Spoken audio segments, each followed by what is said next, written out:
Eu quero que você abra aí o texto comigo, por favor, lá no texto de Êxodo, lá no capítulo 20. Dá uma olhadinha comigo aí no texto, Êxodo capítulo 20. Hoje nós estudaremos o segundo mandamento. Na semana passada nós visitamos o primeiro mandamento, onde eu fiz a apresentação dessa nova série de mensagens e expus o primeiro mandamento, quando o Senhor diz, aí em Êxodo capítulo 20, verso 1, eu sou o teu Deus que te tirei da terra do Egito, da casa da servidão, não terás outros deuses diante de mim. Então o primeiro mandamento é, não terás outros deuses diante de mim. E nós vamos seguir a partir do versículo 4. Então eu peço que você me acompanhe, Êxodo capítulo 20, a partir do versículo 4, 5 e 6. Diz assim o texto sagrado: não farás para ti imagem de escultura, nem semelhança alguma do que há em cima dos céus, nem embaixo na terra, nem nas águas debaixo da terra.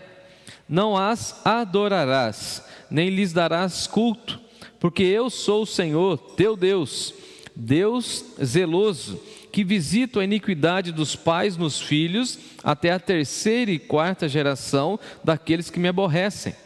E faço misericórdia até 1000 gerações daqueles que me amam e guardam os meus mandamentos. Vamos orar mais uma vez? Deus de amor, Deus querido, Deus amado, Pai do nosso Senhor e Salvador Jesus Cristo, oramos ao Senhor pedindo graça e misericórdia sobre nós, que Teu Espírito fale profundamente ao nosso coração e que mais uma vez a Tua palavra entre no nosso coração, transforme o nosso coração, modifique a nossa forma de pensar e agir e continue trabalhando em nós e que essa palavra possa ecoar na nossa mente, a fim de que tenhamos outras reflexões a respeito da Tua vontade. Em nome de Jesus nós te damos graças. Amém. Amém. Se na semana passada nós falamos que Deus, somente Deus deve ser adorado, reverenciado e temido, hoje nós falaremos o modo dessa adoração. E é muito interessante pensar no modo da adoração, porque na realidade nós temos alguns parâmetros naquilo que chamamos de adoração ao Senhor. Nós falaremos um pouco mais a esse respeito, mas de uma maneira bem introdutória. Às vezes nós temos algumas visões de alguns movimentos dentro do movimento evangélico que não têm respaldo bíblico naquilo que tange a área da adoração. E é muito comum as pessoas falarem o seguinte: não, mas eu penso assim, eu gosto assim, e vai agindo dessa maneira, guiado por seus próprios pensamentos, enquanto na realidade a forma de adorar a Deus já está prescrita na palavra dele. Então, quando nós falamos naquilo que toca a adoração, não é aquilo que nós queremos ou do jeito que queremos, mas é da forma como o Senhor assim desejou. E naquele momento oportuno, mais adiante, eu quero tocar nesse assunto novamente, mas o texto apresenta para nós 3 negativas nesse mandamento. Na realidade, 2 negativas são semelhantes e estão muito coladas, e uma terceira dando esse embasamento para esse segundo mandamento. E aqui então nós temos: não farás imagem de escultura. O segundo, não adorarás. E o terceiro é: não darás culto. Então, não adorarás e não prestarás culto, não darás culto, podem ser unidas, então ficariam 2 negativas: não farás imagem de escultura e não adorarás e nem a elas prestará culto. E essa questão da idolatria é muito forte e nós precisamos ter um entendimento correto e bíblico desse segundo mandamento para tratar isso no nosso coração, na nossa sociedade, uma vez que a nossa sociedade está completamente recheada de possibilidades de adoração adoração aos novos ídolos, conforme nós já citamos na semana passada. Eu quero recomendar nessa noite esse texto do Timothy Keller, ou conhecido também como Tim Keller, chamado Deuses Falsos, onde ele vai apontar na nossa cultura alguns deuses e algumas propostas de adoração na nossa cultura. Ele fala do sexo, do poder e do dinheiro, e nós acompanhamos aí os noticiários, acompanhamos as redes sociais e vemos como a nossa sociedade idolatra todas as propostas de sexualidade, e os ídolos são fabricados de uma maneira muito sensualizada. O poder, e nós temos acompanhado rumores de guerras e conflitos mundo afora por conta de poder, essa busca pelo poder, pessoas que querem ingressar na vida pública, política, porque querem tão somente o poder, pessoas que querem galgar espaços nas suas empresas, nas suas corporações, subindo em outras cabeças, em outras pessoas, simplesmente pela ganância do poder, e isso se torna um ídolo no coração da pessoa. E também o dinheiro, como nós já citamos e já conhecemos muito em nosso contexto, tá bom? Então eu quero trabalhar com vocês com essa ideia da idolatria, mas de uma maneira mais ampla, a partir da leitura desse texto, tá bom? Eu gosto muito de pensar como Lucas, por exemplo, registra a passagem do apóstolo Paulo lá por Atenas, aquela grande cidade que tinha aquela proposta global, conhecia muitas pessoas, ou muitas pessoas passavam pela cidade de Atenas, e o apóstolo Paulo fica extremamente impressionado quando ele chega em Atenas. É interessante que o apóstolo Paulo não se impressionou com a gastronomia, com a arquitetura, com o conhecimento intelectual daquelas pessoas, com as suas universidades, nem com a postura dos seus cidadãos, mas o apóstolo Paulo fica completamente revoltado, ele não consegue se conter diante da idolatria daquele povo. Veja que o apóstolo Paulo ele fica profundamente incomodado, e Lucas, médico, registra dessa maneira, e Lucas fala o seguinte, que o seu espírito, ou seja, o espírito de Paulo, se revoltava dentro dele em face da idolatria dominante na cidade.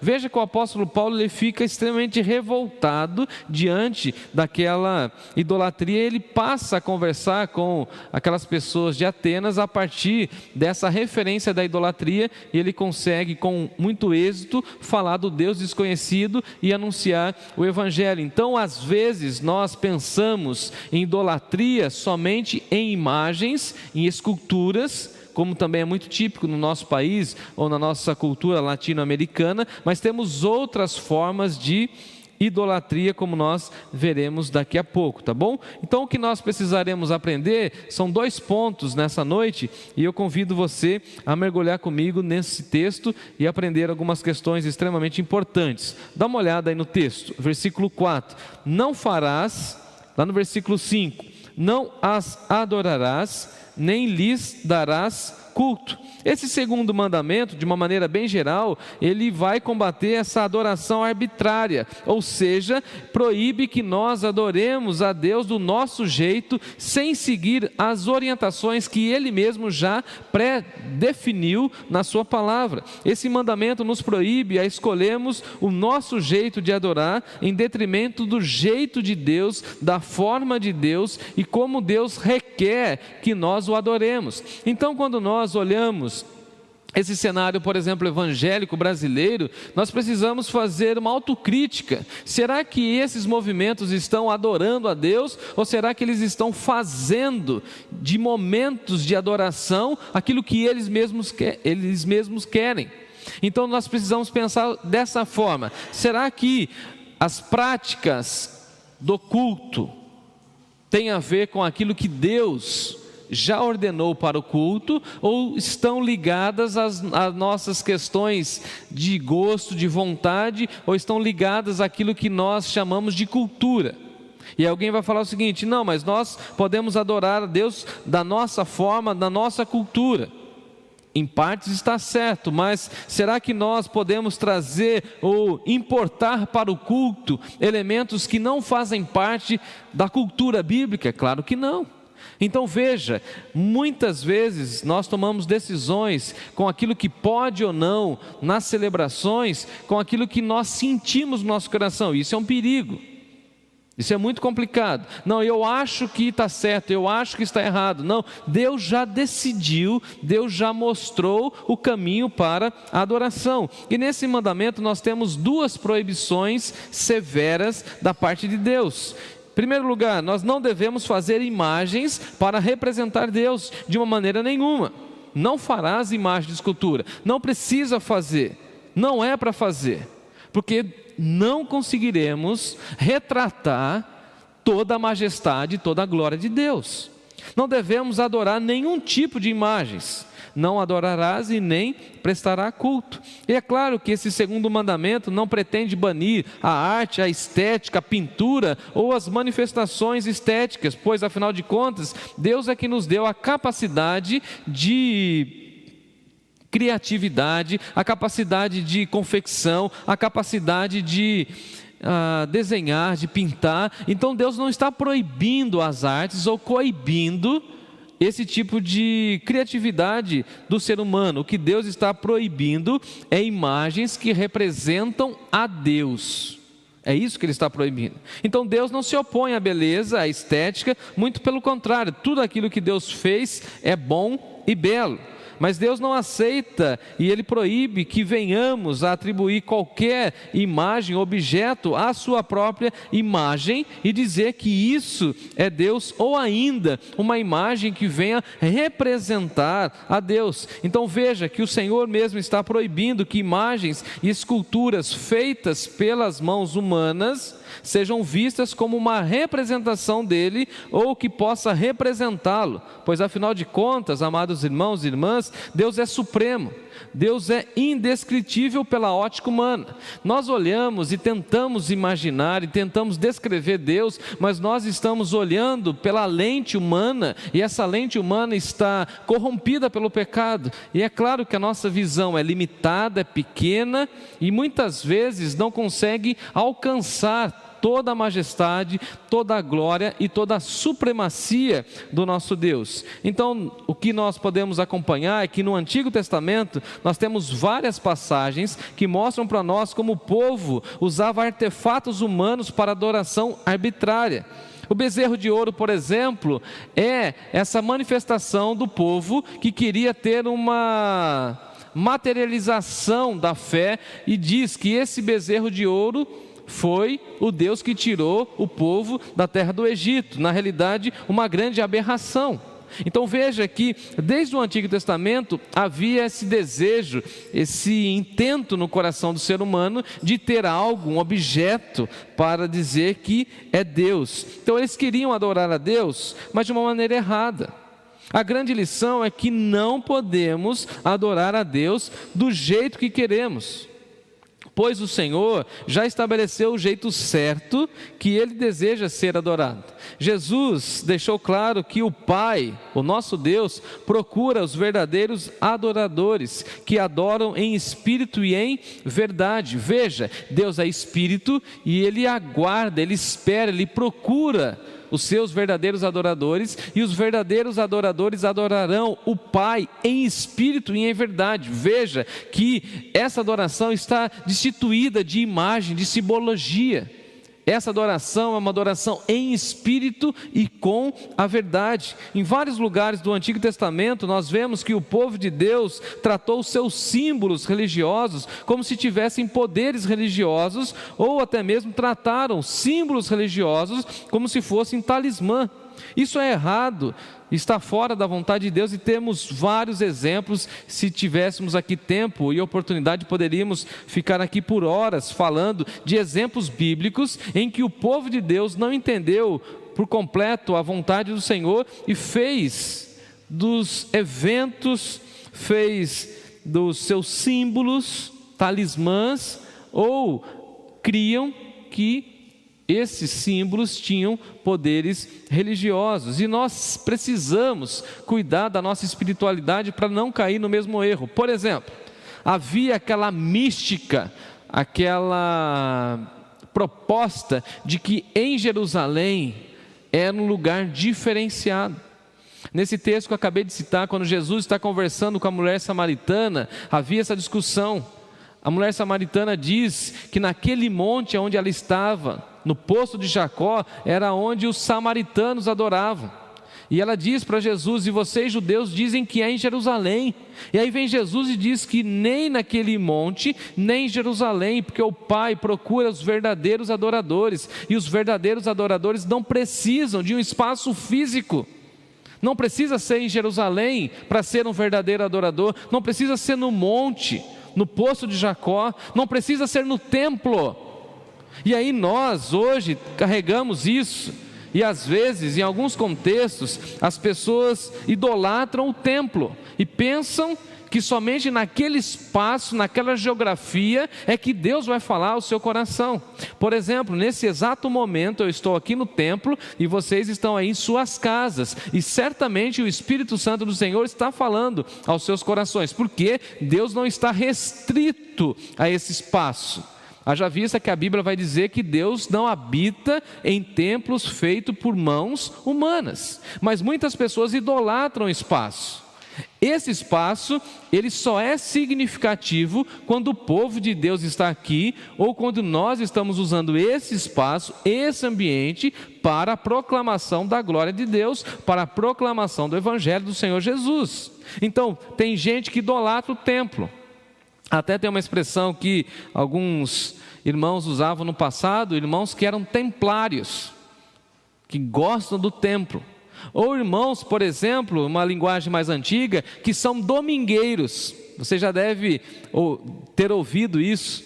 Até uma cantata, quando nós éramos jovens, nós cantávamos ali na Igreja Batista Central: domingueiro eu não quero ser. Aquela pessoa que tem aquele espírito de adoração somente no domingo. E ele pensa que o culto e a vida cristã se dá no domingo. Lê do engano. Ele se esquece que a vida cristã se dá durante toda a jornada, durante os outros dias. Mas a pessoa tem essa questão meio que idolátrica, que é o domingo, que é o culto da ceia. E o culto da ceia é imperdível.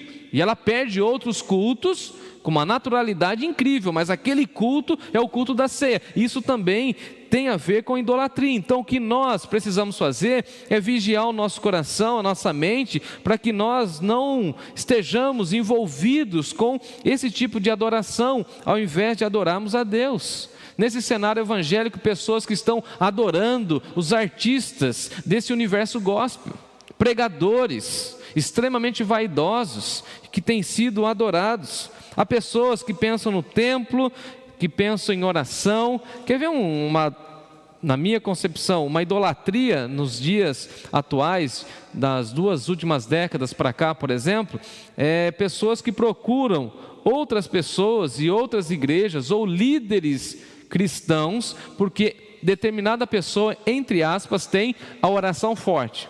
Já ouviu isso? Chegou essa onda no Brasil um pouco mais de 2 décadas atrás, e até hoje tem gente que pensa isso. Pensa que a minha oração como pastor é mais importante do que qualquer outra. Isso é uma idolatria. É você conferir a uma pessoa o poder que somente Deus tem sobre a vida dela.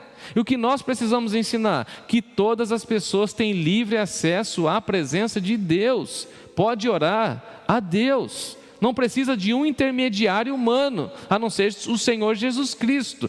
Então isso é idolatria. Pessoas que pensam que somente o pastor, o missionário, uma pessoa específica da igreja é que recebeu a unção para fazer oração, por exemplo. Não farás para ti imagem de escultura.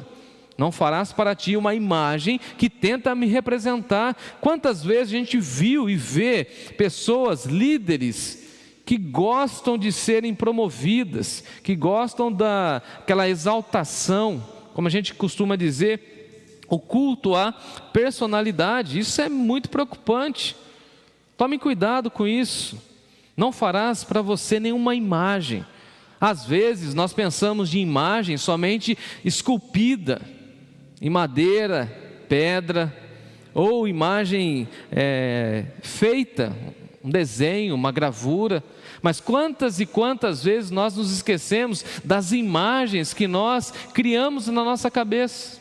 Então a idolatria também é você criar uma imagem que não representa Deus, uma imagem que não tem nada a ver com Deus. Às vezes as pessoas têm e criam nas suas mentes imagens de Deus que são extremamente desconectadas com aquilo que Deus disse a respeito dele mesmo. Por exemplo, tem gente que tem a imagem de que Deus é extremamente punitivo, castrador, vingador, enquanto a Bíblia vai dizer para nós, desde o Antigo Testamento, que Deus é misericordioso, mas a pessoa cria aquela imagem de um Deus punitivo. Ela adora esse Deus, que não é o nosso Deus, e ela pensa e age a partir da punição, ou a partir da culpa, e ela está aprisionada a uma imagem que não representa o próprio Deus. Essa imagem, por exemplo, que nós aprendemos com o Senhor Jesus, de que Deus é Pai, e aí a pessoa que ouve isso e não teve uma boa relação com o seu pai terreno, humano, fica pensando que Deus, o Pai, é semelhante ao seu pai que ela teve. E aí nós precisamos ensinar essas pessoas que isso é complicado, porque ela criou uma imagem, e essa imagem está tão solidificada, estabelecida na sua mente, que ela não consegue fazer outras correlações com essa imagem, ou essa figura chamada Pai. E aí a Bíblia vai dizer para nós que o nosso Deus, o Deus Criador, é o Pai do nosso Senhor e Salvador Jesus Cristo. Em segundo lugar, nós temos aqui os pecados e as almas. Dá uma olhadinha comigo aí no versículo 5. Não as adorarás, nem lhes darás culto, porque eu, Senhor teu Deus, o Deus zeloso, que visito a iniquidade dos pais nos filhos, até a 3ª e 4ª geração daqueles que me aborrecem, e faço misericórdia até 1000 gerações daqueles que me amam e guardam os meus mandamentos. E a pergunta que eu fiz é o seguinte: esse verso 5 é uma ameaça? Na realidade, ele não é uma ameaça, é uma advertência. E no Antigo Testamento nós temos vários outros textos que falam dessa mesma advertência. É claro que o texto não está ensinando a tese da maldição hereditária, em que Deus visita e cobra uma pessoa hoje pelo erro dos seus antepassados. Inclusive, essa teologia está em alta ainda. Pasmem, ainda está em alta. É incrível como as pessoas ainda creem nesse discurso, eu diria, nessa heresia que diz que nós carregamos maldições hereditárias. Certa ocasião eu ouvi um pregador dizendo que nós precisávamos pedir perdão pelos erros cometidos pelos nossos bisavós. E essa teologia ainda está sendo propagada. O texto não está falando de maldições de gerações passadas. Por exemplo, o texto de Ezequiel, lá no capítulo 18, nós temos uma boa explicação a esse respeito. Ezequiel diz assim, o profeta: a alma que peca morrerá, o filho não sofrerá pela iniquidade do pai, e nem o pai sofrerá pela iniquidade do filho. Então veja, a Bíblia está dizendo para nós que nós não receberemos castigo pelos pecados alheios. O que a Bíblia está dizendo para nós é que cada um dará conta de si mesmo. Cada um é responsável diante de Deus.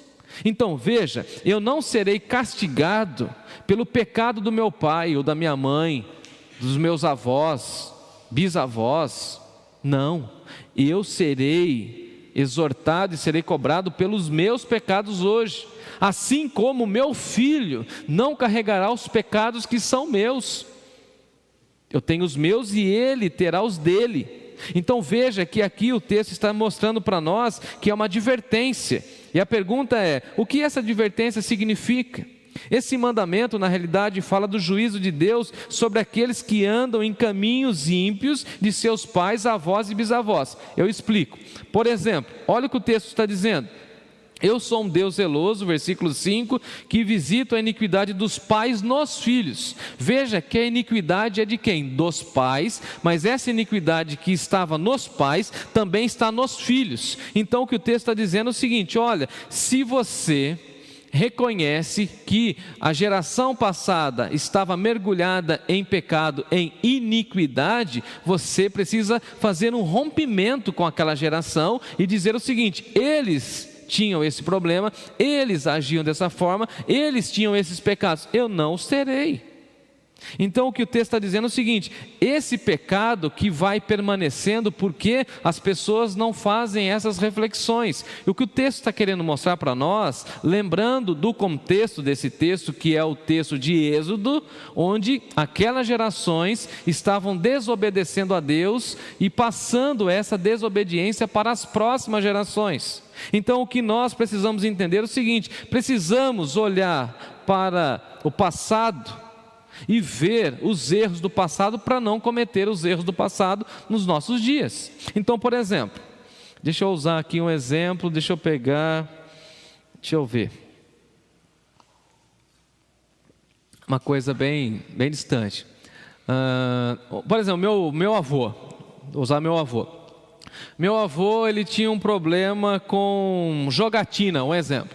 Ele tinha um problema que ele ia jogar num bar, por exemplo, gastava todo o seu dinheiro, e ali naquele ambiente ele se envolvia com profissionais do sexo, garotas de programa, e também usava droga, e essa era a realidade do meu avô. Não é, tá? Mas eu estou usando um exemplo. Era a realidade do meu avô. E eu, sabendo disso, o que eu preciso fazer?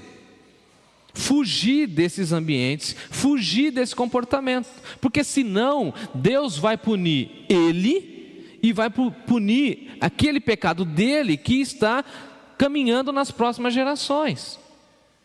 É isso que o texto está dizendo. Ou você que tem lá um bisavô, tataravô, que era alcoólatra, e você sabe disso, e você não rompe com isso. Você vê esse comportamento de desobediência da geração passada e vai perpetuando esse comportamento. E as pessoas dizem o seguinte: eu estou fazendo isso porque foi o que meus pais me ensinaram. Agora, na realidade, o que a Bíblia está dizendo para nós é que nós não podemos justificar a desobediência e apontar a nossa formação por conta disso. Não, eu sou assim por conta dos meus pais, dos meus avós, mas você é responsável por você mesmo. Você não pode ficar jogando sobre as gerações passadas as suas responsabilidades. O que o texto aqui está mostrando para nós é que nós precisamos tratar a nossa própria vida. Precisamos lembrar que nós somos responsáveis por nós mesmos e que os comportamentos pecaminosos das gerações passadas não podem nos contaminar. E naquilo que a gente visualizar que esses pecados lá do passado, de outras gerações, estão em nós, precisamos estancar. Como eu já disse, o grande problema desse povo, ele era um povo murmurador e desobediente. O que essa nova geração tinha que fazer ao ouvir essa advertência de Deus? Abandonar a desobediência e parar de murmurar. Quando você sabe de um pecado das gerações passadas da sua família, o que você tem que fazer? Não vou fazer isso, não quero esse comportamento para mim, não quero esse estilo de vida sobre a minha vida. Veja que interessante que o texto fala o seguinte: eu visitarei até a 3ª e 4ª geração daqueles que me aborrecem.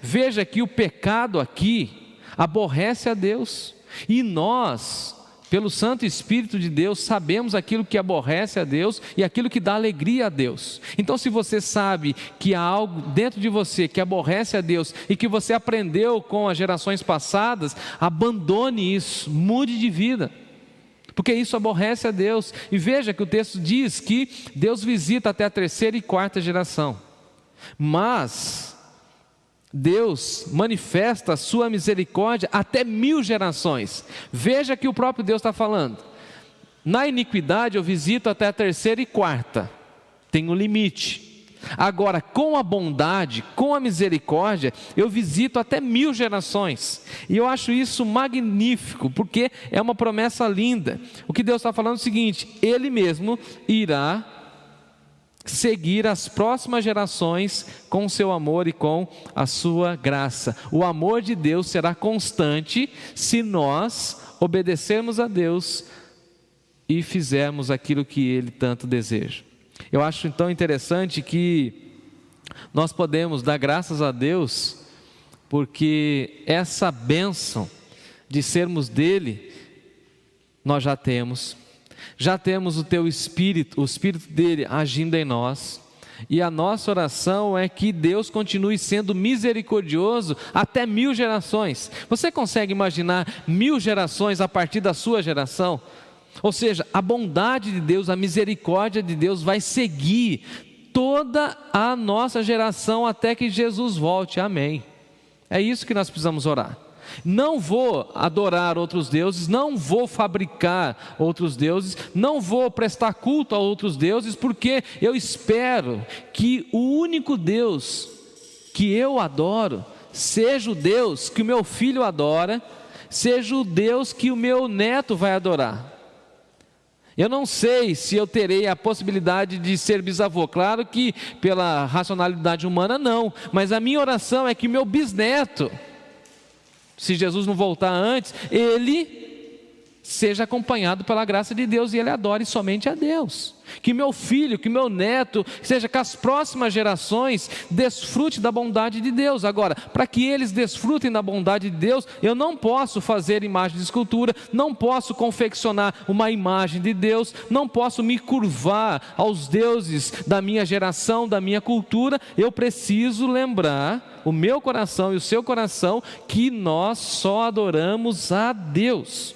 O Deus, conforme o texto diz, o Deus zeloso. E aqui eu gostaria de mostrar para vocês alguns pontos, algumas razões que nós precisamos tomar cuidado. Não sei se vocês estão animados ainda, estão comigo?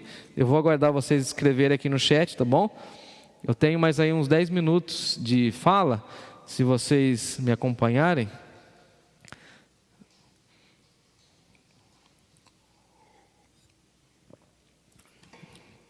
Estão comigo aí? Eu quero apresentar 5 razões, por exemplo, que nós precisamos proibir essa questão de imagens e qualquer representação de Deus. Eu quero dar 5 razões. Em primeiro lugar, Deus é livre. Ao representar Deus ou adorar algo como se fosse Deus, nós comprometemos a liberdade de Deus. Mas Deus é livre. Deus não pode estar restrito a uma imagem ou uma escultura. Nós humanos é que temos limite, mas Deus não tem limite. Nós pensamos que podemos ter Deus conosco por conta de uma imagem ou de uma estátua. Certamente você deve se lembrar de alguma manifestação religiosa em nosso país que as pessoas carregam as imagens de um lado para o outro, carregam na carteira imagens, colocam adesivo no carro e vão tentando carregar essa imagem de Deus ou essa caricatura de Deus perto para dizer que Deus está do lado dela, mas Deus é livre. E essas pessoas pensam que podem, de alguma forma, mostrar a outras pessoas a imagem de Deus. Agora, não nos cabe tornar visível o Deus que é invisível. Repito, não nos cabe tornar visível o Deus que é invisível. Segundo lugar, Deus é zeloso. Nenhuma imagem pode capturar a glória de Deus. Lembra de Moisés quando ele queria ver a face de Deus, então Deus passa por detrás dele, as costas, e ele fala assim que viu a glória de Deus. É claro que nós, infinitamente pecadores, infinitamente falhos, não poderemos mostrar ou descrever toda a grandeza de Deus, e toda a representação de Deus será extremamente falha e será desprezada pelo Senhor, porque Deus é um Deus zeloso. Olha o que o texto está dizendo: Deus é supremamente puro e não divide a sua glória com ninguém. A sua glória não pode ser dividida com imagens, com esculturas e nem com as imagens que nós criamos em nossa mente, porque não tem como representá-lo. Terceiro lugar, Deus se comunica pela sua voz. É isso mesmo. Enquanto aqui nós estivermos nessa vida, nós precisamos entender que Deus vai falar conosco por meio da sua palavra. Nós vemos a Deus por aquilo que nós ouvimos. A Bíblia vai dizer que a fé vem pelo ouvir e ouvir a palavra de Deus. É interessante que essa experiência no Sinai foi um paradigma para a autorrevelação de Deus. Moisés se lembrou e lembrou os israelitas que quando o Senhor apareceu no meio do fogo sobre o monte, eles escutaram o som das palavras, mas não viram forma nenhuma, porque havia somente uma voz. Então, diante daquela teofania de Deus, daquela revelação de Deus, eles ouviram a voz de Deus, mas não viram imagem de Deus. A adoração cristã deve acontecer e deve se dar sempre em palavras e em pensamentos, e não em manifestações visuais de tirar o fôlego. É interessante que as pessoas ficam sempre pensando nesse aspecto da adoração extremamente voltada para questões mais pessoais, sentimentais e visuais. Afinal de contas, nós, principalmente na nossa cultura, somos extremamente visuais, gostamos de imagens. Agora, a adoração cristã, na realidade, não tem a ver com imagens, mas com a voz que ouvimos, a voz de Deus. Se Deus quisesse que nós tivéssemos adoração por meio de imagem, Ele mesmo teria revelado a nós. Mas Deus se revela por meio da sua palavra. Abrindo parênteses aqui, se você quer ser uma pessoa de fé, você precisa ouvir e ouvir a palavra de Deus. Agora, tem muita gente que não participa dos estudos, da leitura, da pregação, e depois reclama que não tem fé, porque a fé vem pelo ouvir. Enquanto nós estamos ouvindo o pastor, o pregador falar para nós, a nossa mente já está em atividade, criando lá o cenário, o enredo, e isso vai gerando em nós a fé, não uma imagem, mas a fé dentro do nosso coração. Em quarto lugar, Deus provê os seus próprios mediadores. Quando nós criamos uma imagem, quando nós nos curvamos diante de uma figura, de uma caricatura de Deus, nós estamos diante de um simulacro. Agora, no contexto de Êxodo, Moisés era o mediador entre Deus e o povo. E na realidade nós temos na nova aliança um novo mediador, que é Cristo Jesus. Paulo vai dizer que somente há um mediador, que é Cristo Jesus. Em quinto lugar, Deus já deixou a sua imagem em nós. Esse ponto eu acho muito interessante, e se você está chegando na nossa igreja ou no nosso canal agora, você pode procurar aqui no nosso canal uma aula que Lucas e eu entregamos à igreja sobre a imagem e semelhança de Deus, quando nós estudamos o livro de Gênesis. Nós não precisamos criar imagens de Deus, pois nós mesmos, segundo o relato de Gênesis, lá no capítulo 1, nós somos a imagem e semelhança de Deus. Fomos criados à imagem e semelhança de Deus. Nós somos estátuas, entre aspas, divinamente escolhidas para mostrar como Deus é e como a sua imagem e semelhança está em nós. Nós somos a imagem e semelhança de Deus. Então, se você quer saber como Deus é só você olhar as pessoas e ver que Deus está revelado nas pessoas. A idolatria diminui a nós, como seres humanos, e a Deus. A idolatria é procurar uma imagem de Deus onde ela não está, e é também desprezar e ignorar a imagem de Deus impressa no ser humano. O homem tem a imagem e semelhança de Deus, mas não pode ser adorado. Veja que Paulo vai escrever aos Romanos dizendo que a criatura está sendo adorada no lugar do Criador. O que nós contemplamos hoje, o que nós vemos hoje, pessoas que idolatram outras pessoas. Como eu já disse em outras ocasiões, artistas, atletas, personalidades, políticos, líderes religiosos, e as pessoas vão criando um ambiente de adoração a pessoas, ideologias políticas, o Estado, várias outras demandas. Isso é idolatria. Como nós já falamos em outros contextos, a idolatria do nosso tempo agora, das celebridades, dos influencers digitais. do mundo pet, onde as pessoas estão se debruçando diante dos animais e achando que os animais é que devem governar tudo. Pais que idolatram seus filhos, pais que idolatram a casa, por exemplo, pessoas que idolatram a carreira, pessoas que idolatram o pastor, pessoas que idolatram o líder religioso. Tudo isso é idolatria.